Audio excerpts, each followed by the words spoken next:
Гранатометы, пулеметы и автоматы. Оружие, которое доступно только в видеоиграх, воочию смог увидеть любой желающий. МВД России разработала акцию «Студенческий десант».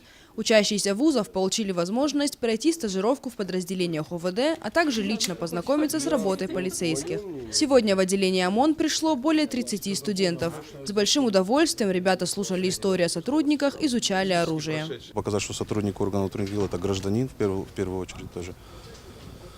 Может быть, привлечь кого-то на службу, может, какой-то позитивный такой сыграет в выборе профессий, потому что ребята интересовались, психологи в частности.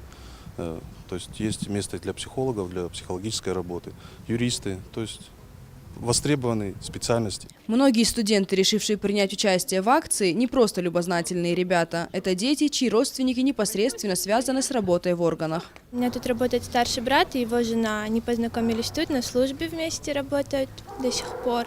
Ну, он работает тут около 10 лет, наверное, ему тут очень нравится. Он постоянно рассказывает истории интересные об их работе. А так как я учусь на юрфаке, мне тоже это уже стало интересно, вот решила посетить это здание. Акция продлится до 24 января. В программу входит посещение музея МВД, Центра кинологической службы, а также экспертно-криминалистического центра. Сабина Алборова, Тома Валиева, Алан Гасанов, Осетия ТВ.